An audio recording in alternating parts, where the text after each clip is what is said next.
অগ্নিকাণ্ডে পুড়ে ছাই বসতবাড়ির সর্বস্ব হারিয়ে দিশেহারা পরিবার। মেমারি থানার অন্তর্গত 2 নম্বর ওয়ার্ডের উদয়পল্লী পূর্বপাড়া এলাকায় রবিবার রাতে একটি বসতবাড়িতে ভয়াবহ অগ্নিকাণ্ডের ঘটনা ঘটেছে। আগুনে বাড়ির প্রায় সমস্ত জিনিসপত্র পুড়ে ছাই হয়ে যায়। বাইরে কাজ করে জমানো বহু বছরের সঞ্চয় আগুনে ক্ষতিগ্রস্ত হয়েছে বলে পরিবারের দাবি। স্থানীয় সূত্রে জানা গিয়েছে, রাত প্রায় 8টা নাগাদ এলাকার মানুষজন নিজেদের কাজে ব্যস্ত ছিলেন। সেই সময় হঠাৎ একটি বাড়ি থেকে আগুন ও ধোঁয়া বের হতে দেখে প্রতিবেশীরা ছুটে আসেন। সঙ্গে সঙ্গে পাশের ডিভিসি ক্যানেল থেকে বালতিতে জল এনে আগুন নেভানোর চেষ্টা শুরু করেন স্থানীয় বাসিন্দারা। ঘটনার খবর দেওয়া হয় মেমারি থানার পুলিশ ও দমকল বিভাগকে। তবে দমকল পৌঁছানোর আগেই স্থানীয়দের তৎপরতায় আগুন অনেকটাই নিয়ন্ত্রণে চলে আসে। পরে ঘটনাস্থলে পৌঁছায় মেমারি থানার পুলিশ। স্থানীয়দের অভিযোগ, পুলিশ ঘটনাস্থলে এসে ছবি তুলে চলে যায়। আগুন নেভানোর পর স্থানীয় বাসিন্দারা বাড়ির ভেতরে খোঁজাখুঁজি করে একটি আলমারির মধ্যে কিছু টাকা উদ্ধার করেন। যদিও টাকার বান্ডিলগুলিও আংশিকভাবে আগুনে পুড়ে গিয়েছিল। পরিবারের সদস্যদের দাবি, বাড়িতে প্রায় 5.5 লক্ষ টাকা রাখা ছিল।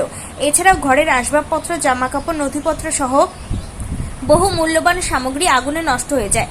জানা গেছে, ওই বাড়িতে 4 জন সদস্য থাকেন। কর্মসূত্রে তারা সবাই বাইরে ছিলেন। বাড়ির কর্তা কয়েক মাস আগে বাড়ি এসেছিলেন এবং পরিবারের সদস্যরাও ভোটের আগে বাড়িতে এসেছিলেন এবং আজ আগুন লাগার সময় বাড়িতে কেউ উপস্থিত ছিলেন না।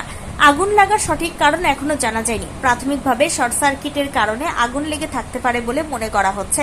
তবে বিষয়টি তদন্ত সাপেক্ষ। আগুন লাগার পর নিরাপত্তার স্বার্থে বিদ্যুৎ সংযোগ বন্ধ করে দেওয়া হয়েছিল। পরে বিদ্যুৎ দপ্তরের কর্মীরা পরিস্থিতি খতিয়ে দেখে পুনরায় বিদ্যুৎ পরিষেবা চালু করেন। এই ঘটনায় এলাকায় ব্যাপক চাঞ্চল্য ছড়িয়েছে। আগুন কিভাবে লাগলো তা নিয়ে নানা প্রশ্ন উঠেছে। শর্ট সার্কিট নাকি অন্য কোনো কারণ তা জানতে এখন সকলেই তদন্তের ফলাফলের অপেক্ষায়। পরিবারের সর্বস্ব হারানোর এই ঘটনায় এলাকাবাসীরাও গভীর উদ্বেগ প্রকাশ করেছেন। গামছা গিড় মার আমাদেরকে দিয়ে দে। গামছাটা গিড় মার দিয়ে দে।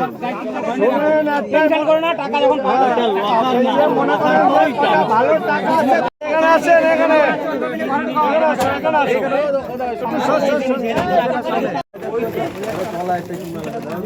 আচ্ছা, ওইটা তো ভুল করো, ওইটা কি খোলা নাকি?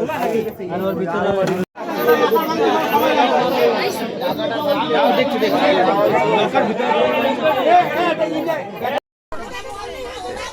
হ্যাঁ, আমি এখানে আছি।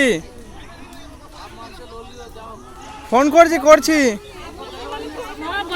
করছি লাগেনি, কল করছি।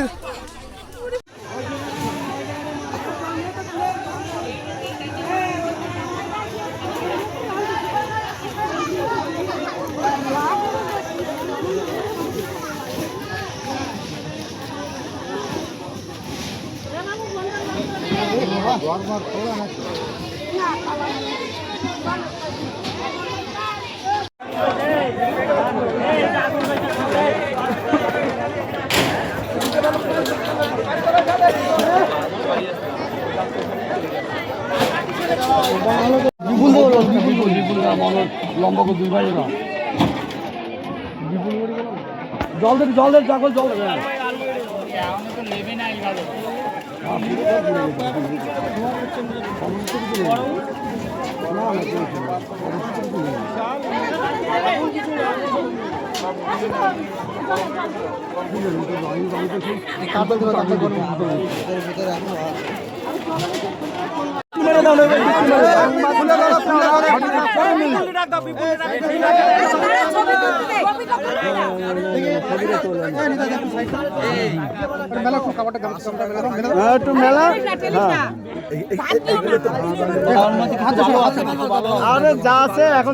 যা যা ছিল সব শেষ। কত টাকা জিনিসপত্র ছিল? ওই টাকা ওই হিসেব করতে গেলে এখন আমি কি বলবো। আলমারিতে দেখলাম যে টাকা পাওয়া গেছে, কত টাকা ছিল? ওরে 5.5 লাখ টাকা ছিল মোট। টোটাল আমার গড়ে 15-20 লাখ টাকার কাজ, সোনা দানা টানা দিয়ে। হ্যাঁ, তার খোঁজই নাই। আমি এখন কি করে বলবো, কি করে লাগতে পারে বলে মনে হচ্ছে? কি করে? আমার তো আর আগলা আলো থাকে না, আমার তো ওই বাল্ব জ্বালানো থাকে। এখন ঘরেও কেউ ছিল না, এই ঘরে টিভি দেখতেছে, ও ঘরে ফিরি। ঘরের এখন সংসারের যে জিনিসপত্র সেগুলো তো সবই কম্বল, আমার যে কাগজপত্র, যে ফাইল টাইল সব 5টা 7টা ফাইল ছিল কাগজের, ছেলেকে মাধ্যমিক উচ্চ মাধ্যমিকে সব ফাইল। তারপরে আমার এই যে যে ডিনার সেট ছিল, একটা ক্যামেরা ছিল, এই কয়েকদিন আগে আমার ছেলেটা কিনেছে 80-90 হাজার টাকা দিয়ে, সেটা ছিল, সেটাও দিয়ে গেছে। এখন ওই হিসাব করে এখন আমি কি করে ওই হিসাবটা করবো, আমার কত টাকা গেছে। আমার তো বিশ্বাস, আমার যে ঘর বাড়ি দিয়ে তো 15-20 লাখ টাকায়ও শোধ হয় না। আপনার নাম? আমার নাম রঞ্জিত রায়। দাদা কি হয়েছে এখানে? কি হয়েছে বলতে এই তো দেখতে পাচ্ছ মোটামুটি আগুন ধরে পুড়েই গেছে সব আর কি।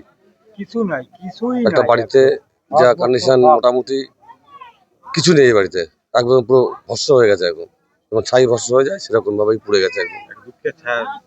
কখন লেগেছে আগুনটা? আগুনটা লেগেছে মোটামুটি 8টা 10-15 নাগাদ। বাড়িটা কিসের বাড়ি ছিল?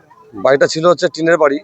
আচ্ছা, চারিদিক দিয়ে দরমার বেড়া ছিল এবং কাঠ দিয়ে ও জানলা দরজাগুলো করা ছিল। যখন আগুন লেগেছিল বাড়িতে কেউ ছিল? আচ্ছা, যখন আগুন লেগেছিল সেই মুহূর্তে হয়তো বাড়িতে ছিল না।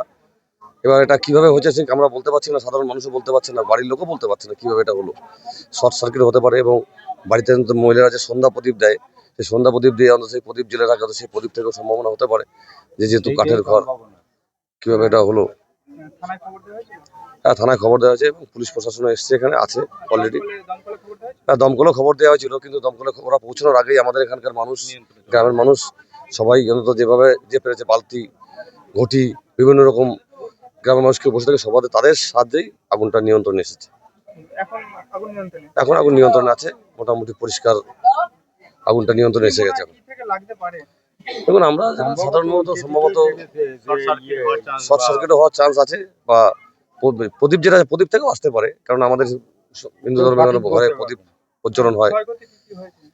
কিচ্ছু নেই বাড়িতে, হয়তো এই ঘরটায় যা যা ছিল কিচ্ছু নেই। ওনাদের যে বাড়ির লোকজনগুলো আছে, তাদের যে পোশাক পরিচ্ছদটা, অন্তত পরার যে জিনিসগুলো সেগুলোও নেই,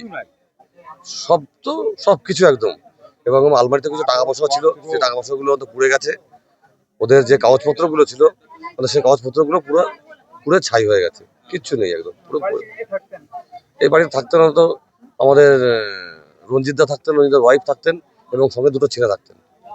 আপনার নাম পরিচয়? আমার নাম মানস কুমার মণ্ডল, আমি স্থায়ী বাসিন্দা।